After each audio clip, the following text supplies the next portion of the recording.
빌립보서 1장 12절부터 30절 말씀을 들고 사랑 어떻게 해야 합니까? 라는 제목으로 하나님 말씀을 증거하겠습니다. 사랑 어떻게 해야 합니까? 사랑 어떻게 해야 합니까, 여러분? 사랑은 잘하면 되죠. 그러나 우리가 상식선에서 알고 있는 사랑에 대한 여러 가지 성경에 나와 있는 하나님의 사랑, 예수님의 사랑에서 배우고 듣고 읽습니다. 오늘 사랑 어떻게 해야 합니까? 우리는 이 세상에서도 사랑을 요하고 사랑이 뭔지 양심적으로 알고 있습니다.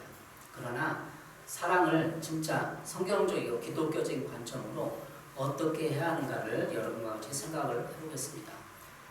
지난주에는 사랑으로 살아가기 위해서 마음 열기를 했습니다. 그 설교를 통해서 여러분 마음이 열렸습니까? 사랑에는 무엇이 있습니까? 아가페, 필리아, 에로스.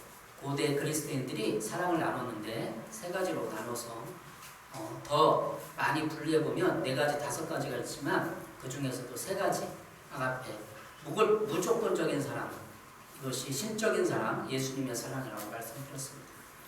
교회 오면 우리가 서로 사랑을 해야 되고 사랑의 삶을 살아가는 걸 알지만 사랑하지 못하는 이유는 여러 가지를 지난주에 생각을 해보았습니다. 그때 지난주 설교에 예수 그리스도의 심장, 예수님의 마음을 가지고 있는가라는 그런 내용으로 설교를 드렸습니다. 여러분, 아가페의 사랑, 무조건적인 사랑인데 우리가 인간이 무조건적인 사랑을 할 수 있겠습니까? 도저히 못하죠. 우리 인간으로는 무조건으로 사랑할 수가 없어요. 우리 인간은 다 조건적입니다. 그것이 필리아와 에로스적인 사랑이죠. 예수님의 사랑은 무조건적인 사랑이에요. 하나님의 사랑. 예수님은 무조건적으로 십자가에서 우리를 용서해 주시고 받아주시는 것이죠. 지난주에 빌립보서 1장 9절에 내가 기도한다. 너희 사랑을 지식과 모든 총명으로 점점 더 풍성하게 하사. 이 말씀을 드렸습니다. 사랑을 하되 사도 바울이 기도했던 내용은 점점 더 풍성했으면 좋겠다. 사랑이 많아졌으면 좋겠다라는 거죠. 근데 그 방법이 지식과 총명으로 하는 거예요. 사랑을 하되 지식이 있어야 돼요.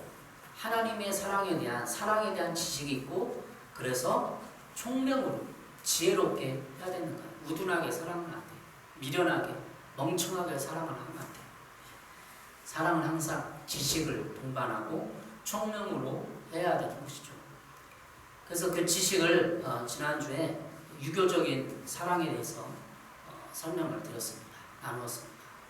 유교적인 사랑은 어떤 거죠? 질서를 강조하는 거죠. 부자 유친, 아빠와 자녀 사이에, 부부 유별, 부부 사이에, 군신 유인, 왕과 신하 사이에 질서를 강조하는 거예요. 친밀함을 강조하는 것이 아니라 사랑을 강조하고 주고받는 그런 애틋한 친밀함이 아니라 질서를 강조하는 거예요. 그래서 현대교회가 쭉 보면 너무 질서를 강조하는 거예요. 목사, 장로, 권사, 집사, 유계 질서를 너무 강조하다 보면 사랑이 없어지는 거죠. 집사가 사람들을 가르칠 수도 있고 장로가 목사님 왔을 때 설교하고 가르칠 수도 있는 거고 너무 유계 질서를 강조하다 보면 사랑이, 친밀감이 무너지게 돼 있습니다. 저도 마찬가지고 사랑을 뒤돌아보면 우리의 지난 세대의 어떤 사랑의 모습, 아버지로서의 모습을 쭉 성장기 때를 살펴보면 너무나 근엄하고 말도 제대로 안 하고 좀 위험차고 그러면서도 그런 아버지상을 우리가 이렇게 새기며 영향을 받고 자라왔어요.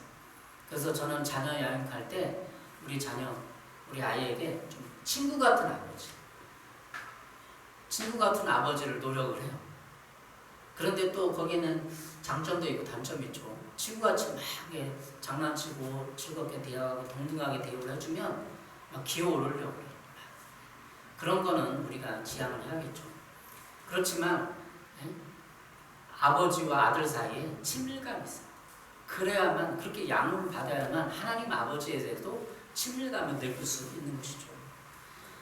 유교적인 우리 예전의 아버지 상은 너무나 근엄하고 완벽하고 친밀감보다는 질서를 강조하고 엄하고 훈계를 하고 이런 이미지들이 강했어요.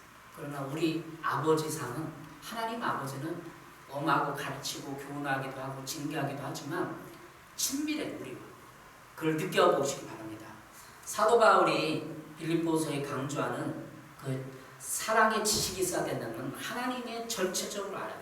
하나님을 이만큼 가지고, 구약에 있는 하나님을 가지고 심판하고 징계하고 채찍질하고 그 하나님 하는 것이 아니라 우리를 향한 너무나 간절하고 애틋한 친밀감 있는, 그래서 친구 같은 사랑도 그 사랑 안에 포함되는 것이죠.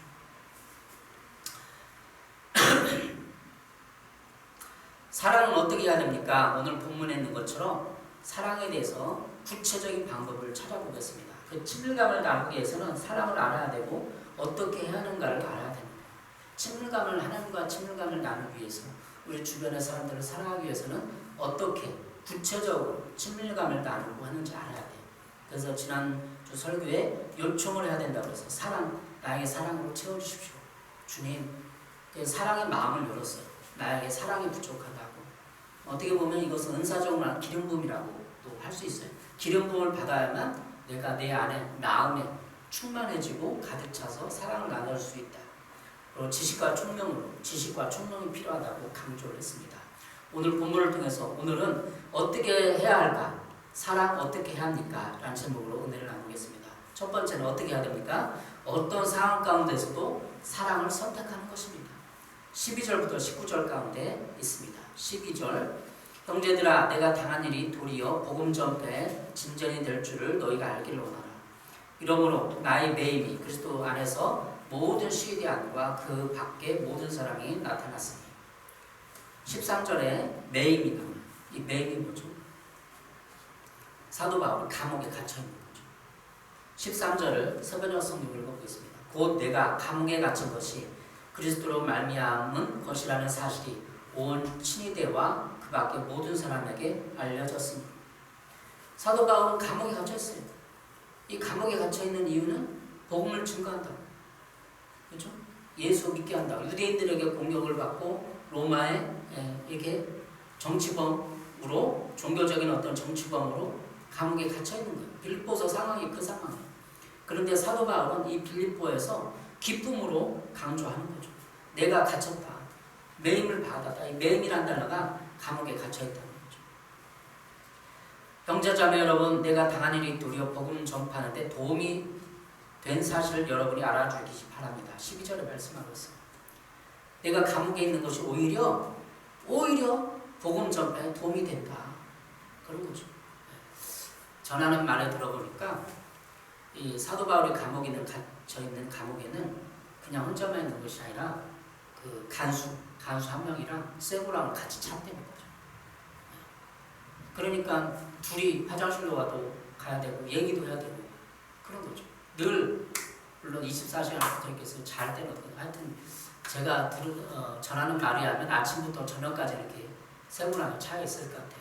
간수가 퇴근하면 이제 그 세고랑 풀고 집에 가서 자고 또 그러겠죠. 그런데 그 시간 동안 사도 바울이랑 붙어 있는 거예요. 세고랑 차고. 그럼 어떻게 돼요? 얘기를 해야 되죠.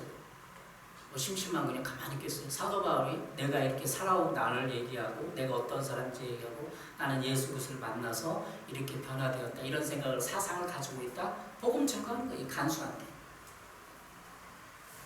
그러니까 오히려 감옥에 갇힌 거지 복음 전파에 도움이 되는 거예요. 그렇게 말하는 거죠.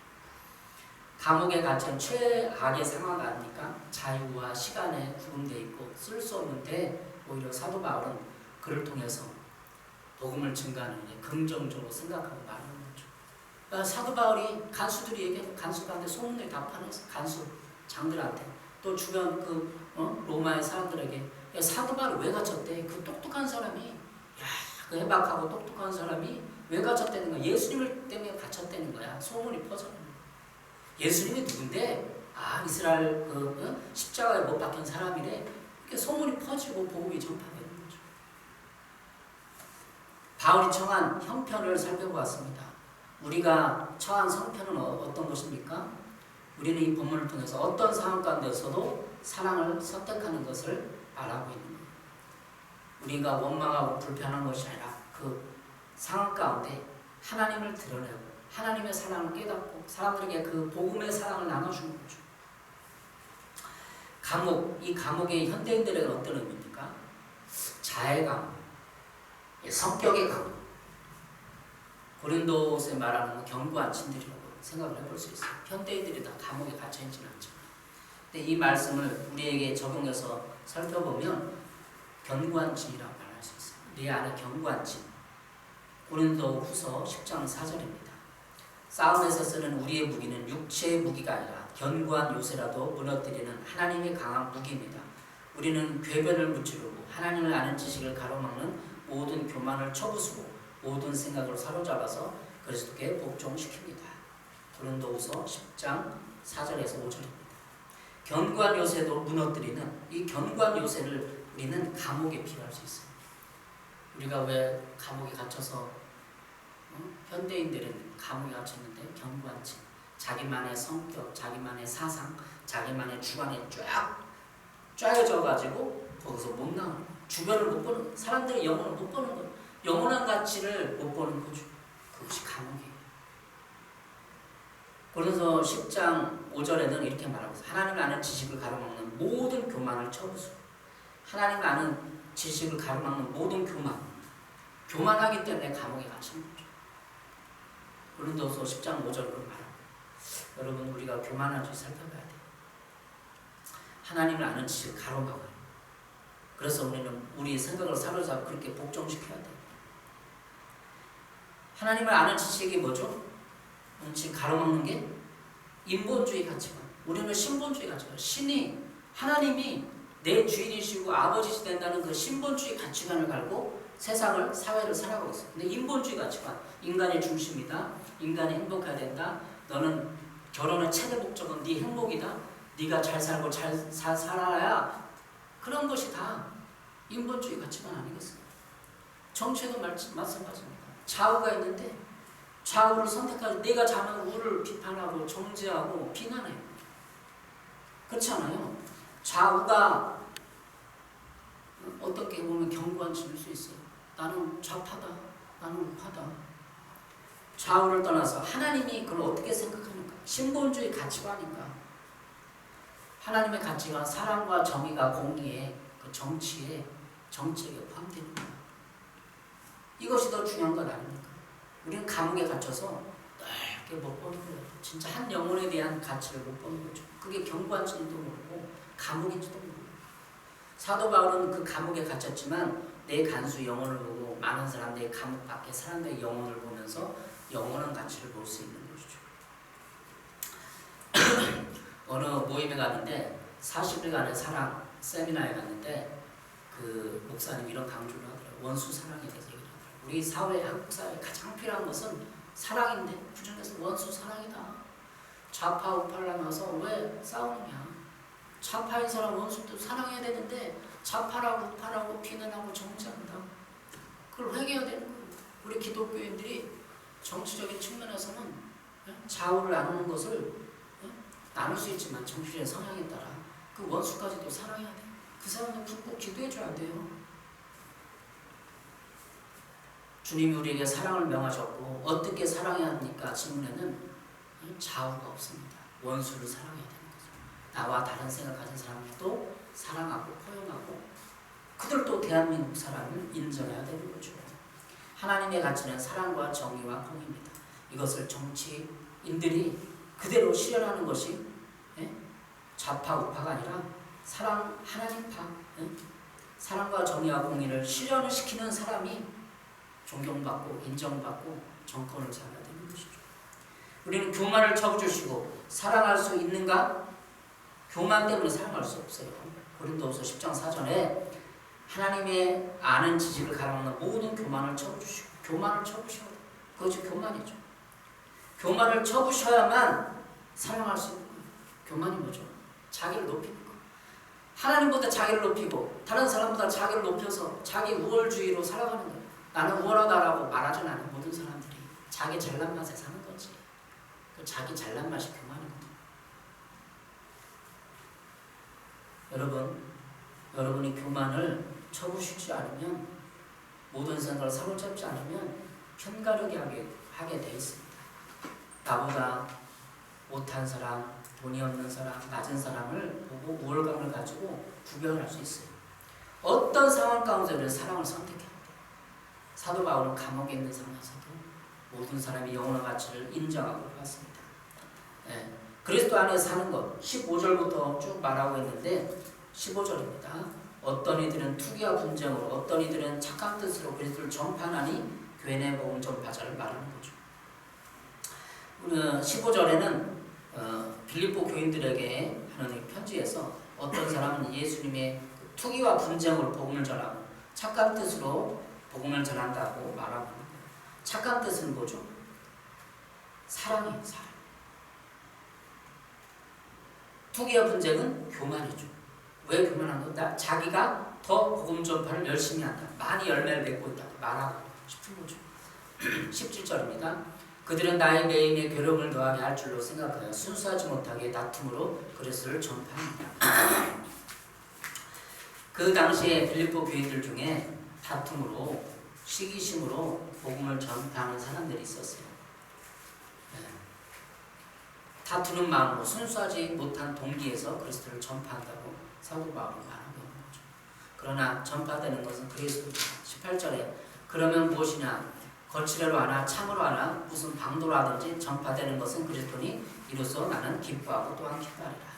사도 바울은 어떤 방법인지 복음이 전파되는 것을 기뻐한다고 말하고 있습니다. 우리의 잘못된 동기도 주님의 사랑과 은혜로 사용되어집니다. 그러나 주님은 진정한 동기, 사랑으로 복음을 전파하며 살아가기를 원하고 있습니다. 우리가 교회 생활에서 순수하지 못한 동기들이 교회를 유지하는 경우도 많이 있습니다.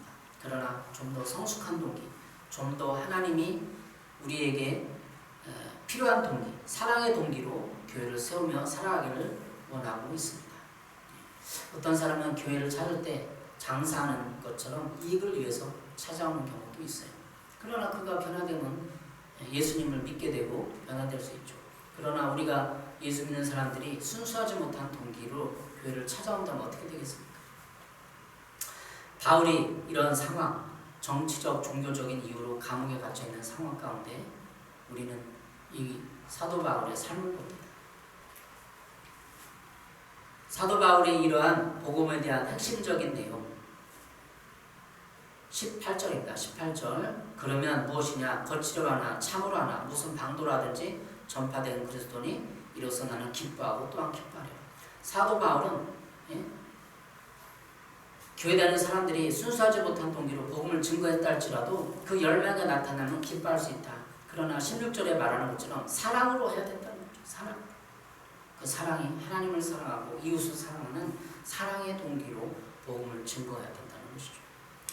두 번째, 삶의 목적이 내 몸에서 그리스도가 존귀하게 되는 것입니다. 20절에서 26절까지 말하고 있습니다. 21절, 20절입니다. 나의 간절한 기대와 소망을 따라 아무 일에든지 부끄러워하지 아니하고 지금도 전과 같이 온전히 담대하여 살든지 죽든지 내 몸에서 그리스도가 존귀하게 되게 하려 하나니 이는 내가 사는 것이 그리스도니 죽는 것도 유익함이라. 여러분 사도 바울의 20절의 고백을 우리가 생각을 해봅니다. 간절한 기대와 소망이 뭡니까? 사도 바울의 살든지 죽든지 내 몸에서 그리스도가 존귀하게 되는 것입니다. 우리의 교회에서 직분자들이 있습니다. 직분자들을 세운 목적은 우리가 교회를 세우고 예수님의 이름을 위하여 존귀하게 되기 위해서 사는 것이죠. 마태복음 6장 9절에도 그러므로 너희는 이렇게 기도하라. 하늘에 계신 우리 아버지여 이름이 거룩히 여김을 받으시오. 하나님의 이름이 거룩히 여김을 받아야 되는 것이죠. 사회 현상에서 기독교가 땅에 떨어지고 있지 않습니까? 그래서 우리가 하나님의 이름이 땅에 떨어지는 것을 가지고 그냥 있으면 안 돼요. 하나님의 이름이 부끄러워서 나도 숨고 그렇게 하면 안 돼요. 분노가 일어납니다. 하나님의 이름이 땅에 떨어집니다. 기독교가 욕을 먹고 있다. 교회가 지탄을 받고 있다. 그런 마음으로 갈급한 마음으로 하나님의 이름이 떨어지는 이름을 가지고 세상을 향해 나가다 분노하는 마음. 하나님의 이름을 위해서 사는 우리들이지 않습니까? 사도 바울은 죽는 것도 유익하다. 사는 것이 사나 죽으나 죽는 것도 유익하다고 말하고 있어요. 왜 그럴까요? 사도 바울은 자신의 죽음조차도 하나님을 위해서 목숨을 내놓는데 다른 사람을 위한 필요를 채워줄 것을 결단하기 때문에 24절입니다. 내가 육신으로 남아있는 것이 여러분에게 더 필요한 것입니다. 지금 죽는 것이 어떻게 보면 나에게 더 유익하다. 나는 더 이 육신을 벗어버리고 하늘나라에 천국에 가는 것이 더 좋다. 그러나 24절에는 여러분에게는 내가 남아있는 것이 더 사랑하는 것이 더 필요한 것이다. 왜? 사도 바울이 복음을 증거하고 많은 사람들 여러 빌립비 교회를 통한 많은 갈라디아나 이 수많은 교회들을 위로하고 편지를 통해서 그들을 격려하고 기도해 주기 때문에 복음 증거하고 있기 때문에 여러분은 더 유익하다는 거죠. 현대 교인들은 나의 필요를 채우기 위해서 살아갑니다. 교회 선택의 기준도 나의 필요입니다.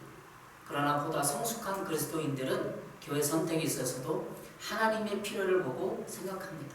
사람들의 필요를 보고 생각합니다. 작은 교회에서 나의 달란트와 재능을 하나님이 쓰도록 더 기대하고 봉사할 것입니다. 우리 윗세대 그 권사님, 수많은 신앙의 선배들은 큰 교회, 작은 교회 개념보다는 나에게 있어서 가장 가까운 교회, 그래서 신앙생활하기 편하고 내가 봉사하고 섬길 교회를 찾았습니다. 제가 어렸을 때부터 중학교 때부터 쭉 보면 많은 사람들이 작은 교회를 찾아서 봉사하고 섬길 교회. 왜? 그렇게 하면 하나님의 은혜를 임하고 하나님의 복을 받는다고 생각을 했어요.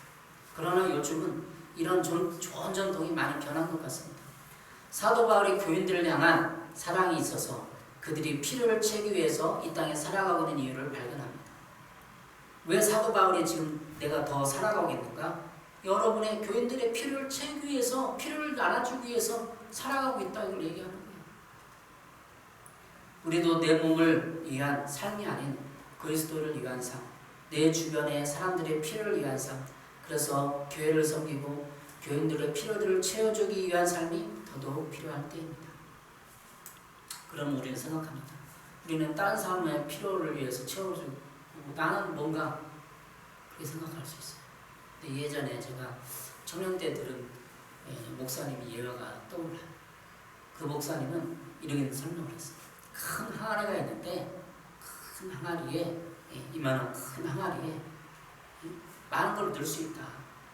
많은 작은 돌도 있고 큰 돌도 있고 보물도 있고 보석도 넣고 뜨는데 가장 큰 거, 큰 돌, 가장 핵심되는 큰 돌은 거기에 딱 넣고 작은 구멍 같은 데는 흙으로 작은 돌로 채울 수 있지 않느냐 말씀하면서 큰 돌은 예수 그리스도랍니다.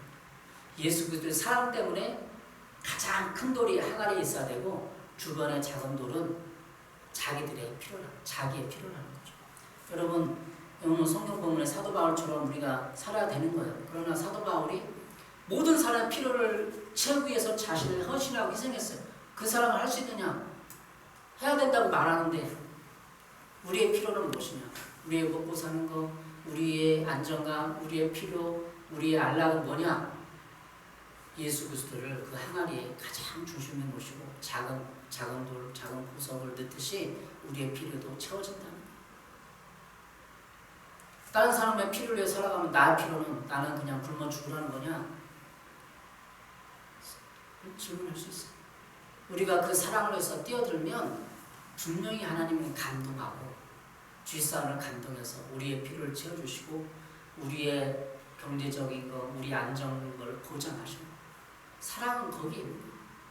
예수님이 자기가 헌신하고 희생한 거를 모든 인류를 필요를 채워주기 십자가를 졌잖아요. 그러니까 어떻게 돼요? 죽음을 선택했잖아요. 하나님이 그를 다시 부활하고 살리는 것처럼 우리가 사랑으로 선택하면 하나님이 우리를 살려주는 거예요. 우리를 인도해주는 거예요.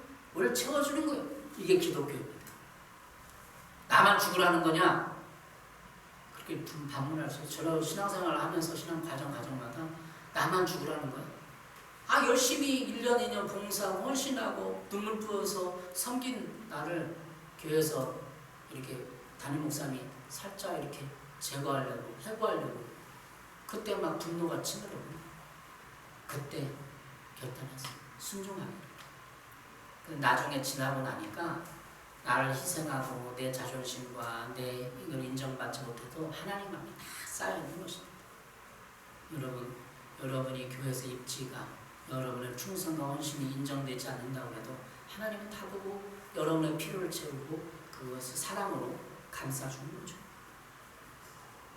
빌립보서 2장 3절 5절입니다.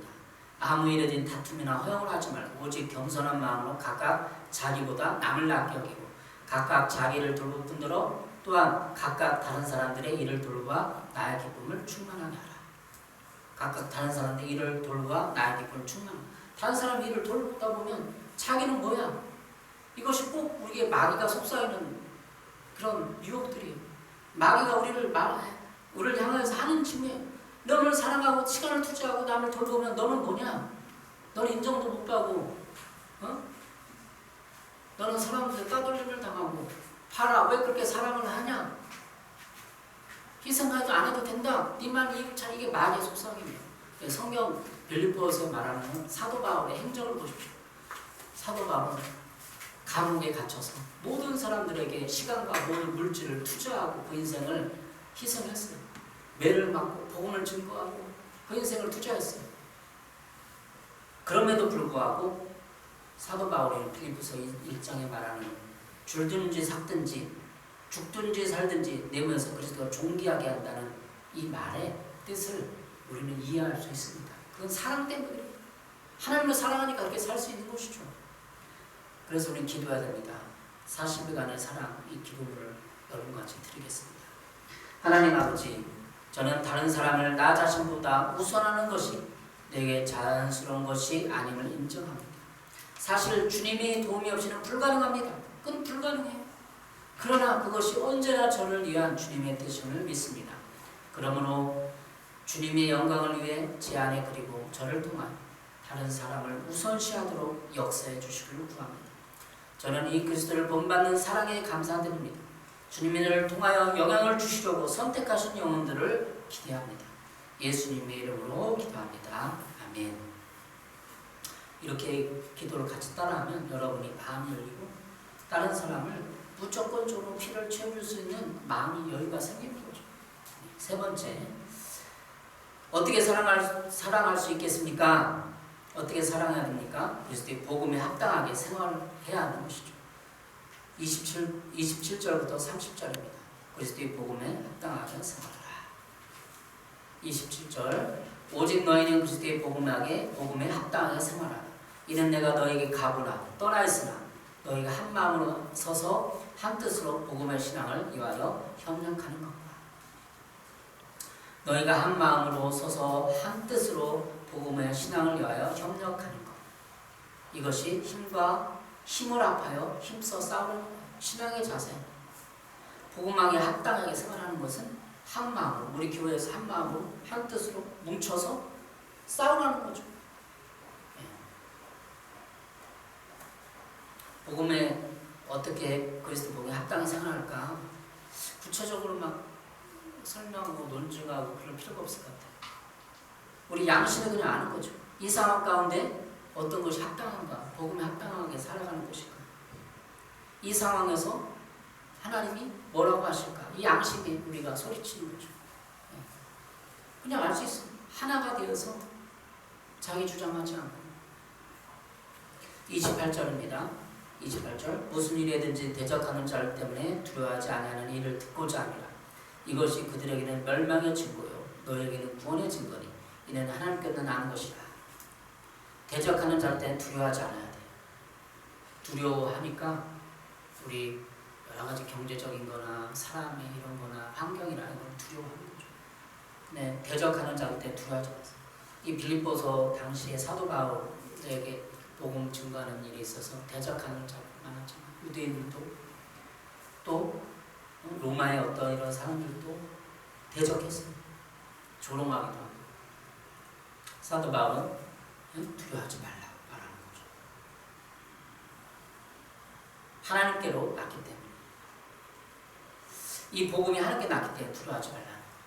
세 번째 29절에는 고난도 받는 것이 하나님의 뜻이라는 것을 말해주고 있어요. 29절, 그리스도를 위하여 너희에게 은혜를 주신 것은 다만 그를 믿을 뿐 아니라 또한 그를 위하여 고난도 받게 하려 하십니다.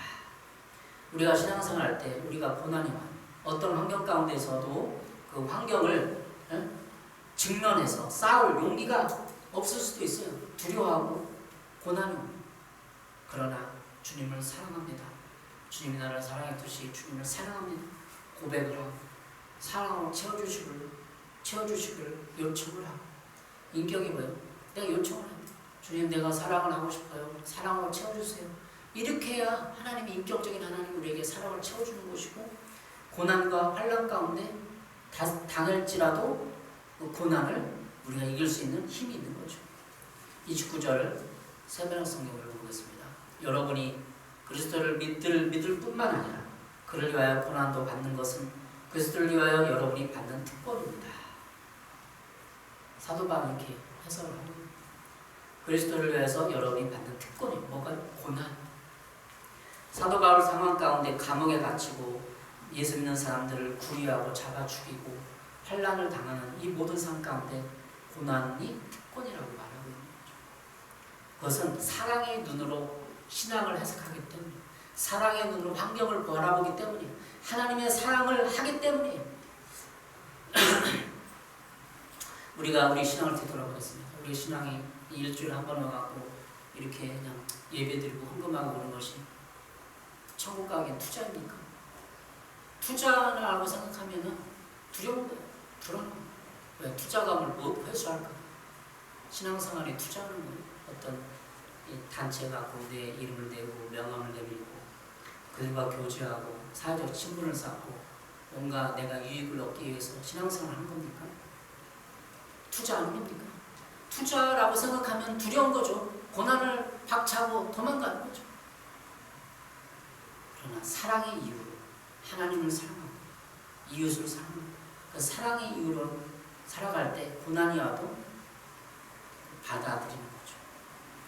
제가 이 빌립보서 1장 12절부터 30절까지 큐티한 내용이 몇 년 전에 큐티노트를 봤어요. 큐티노트에 제가 어떻게 적용하는지를 살펴보니까 이렇게 기록을 하고 있습니다. 첫 번째, 환경을 해석함에 있어서 복음 전파에 대한 기준으로 삶을 생각해보라. 우리 환경, 내가 지금 처한 환경이 복음 전파의 기준으로 삼는 거예요.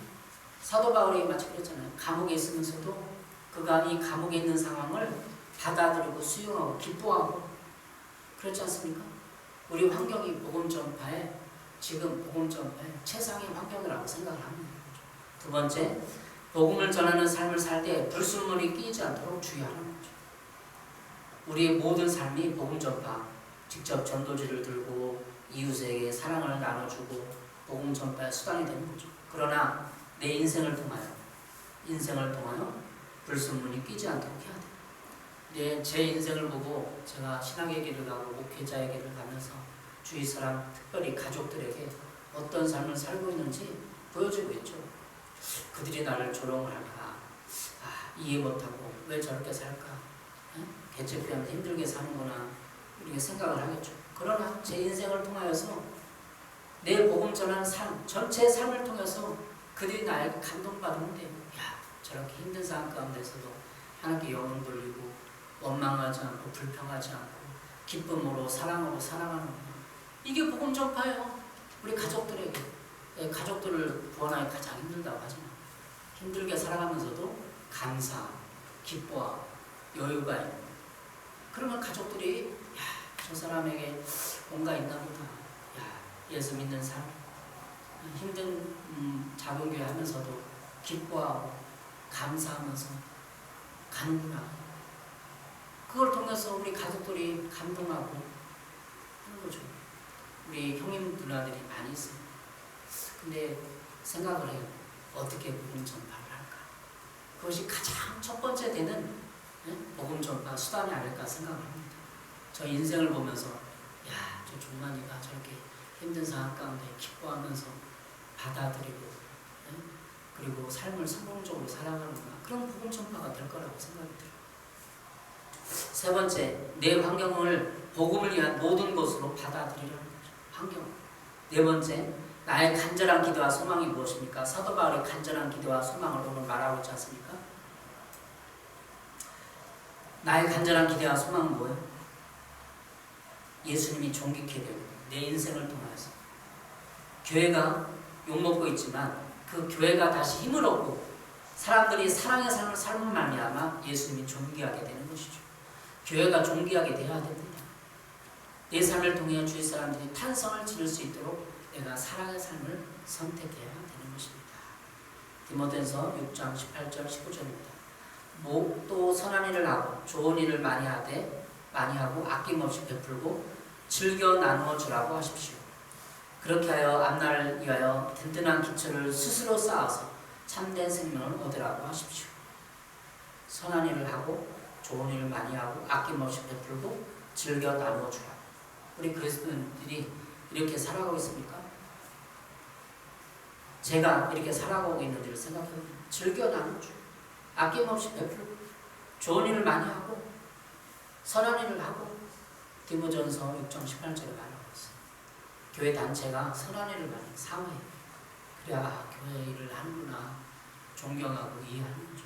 저 작은 선한 일 하죠. 일주일에 한두 번 여기 교회 앞에 담배 봉투 쓸어요. 이 가게 물건 하는 분들 봐요. 이게 선한 일이라고 생각해요. 큰 선한 일이 아니라 같이 나누어주고 음식을 나누고. 오늘 본문을 통해서 하나님이 우리에게 어떻게 사랑을 하라고 말씀하시는 것과 나눴습니다. 사랑 어떻게 합니까?